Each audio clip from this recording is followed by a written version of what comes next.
Thanks, Stretch. Everyone thought it was fiction in his last book. It technically was. But last summer's best-selling book, Blacklist, warned us of the NSA spying scandal mere months before it actually became a huge scandal and a big mess. And now the author has a brand new book and a brand new scandal to discuss, and he claims this will blow the NSA story out of the water. This time the focus is on the Federal Reserve. Best-selling author, maybe the best in the country, Brad Thor, not only has a great imagination, you have great sources and resources, so it's based on fact. Congratulations on Hidden Order. Thank you very much. Yep, comes out tomorrow. And listen, Brian, as you and I have talked before, I'm a beach read guy, so I want you to have this book and have fun. I'm competing with, Clancy, Ludlum, Patterson.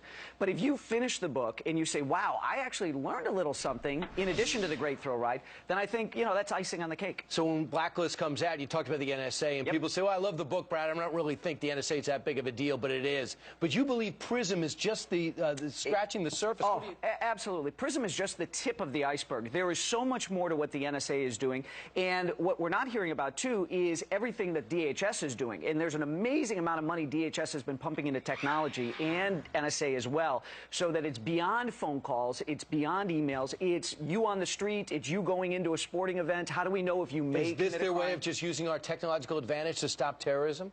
Well, listen, in 1975, Senator Frank Church went on Meet the Press, and he said if the NSA ever turns its giant listening ears inward on the American people, he said the government will be able to run amok and there'll be nothing citizens can do. And what happened after 9/11? Those giant listening ears, now we're all suspects until we're proven innocent. And right. That's not Fourth Amendment. That's not okay. And the intent of this is I guess, course. The case. So, Brad, you write the Hidden Order, but you also bring up the another concern many people, very secretive, the Fed.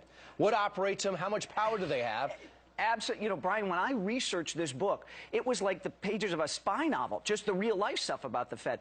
The Federal Reserve is 100 years old this year, and they love the fact that there's the James Rosen scandal, IRS, NSA, and nobody's looking at the Fed because the Fed is, we've got the stock market. It's up, up, up, up, up, but I guarantee you the next big scandal, and this book is not about the Fed, it's a thriller that has the Fed woven into it, but it's fascinating. When you start peeling back the layers of the onion, what this group really does. And what they really do, too. The guy's going to be leaving. There's going to be a new guy coming in.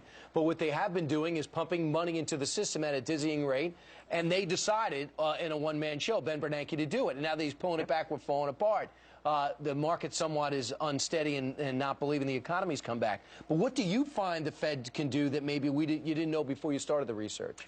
Well, I don't want to give the full plot away, but I was fascinated that one of the first things the Libyan rebels did when they were trying to get rid of Gaddafi before he was gone is set up their own central bank. For a thriller writer, the real-life stuff that's going on there, the purposeful listen, they're trying to distract the American people. They pretend like they're part of the federal government. They're only, they're as federal as Federal Express. Right. Is there a better feeling than Brad Thor walking on your Speedo along the beach and looking and seeing everyone reading Brad Thor's Hidden Order on the beach? Is that the feeling that you want? That's what you want as an author. And on Facebook, what did you do yesterday? We let the fans pick what cufflinks were going to get worn today. So, and your fans had three choices. They chose? They chose the hand grenades. There we go. Hand grenades? I did not know they sold that. Because they said this book is going to be the bomb. So I wore these for them. Fantastic. And this is from the NYPD. This gets me out of speeding tickets. Nice. Very nice. Man, good job, Brad. Congratulations. Thanks, Brian. All right, you're way too productive for the rest of America. You're making us feel bad.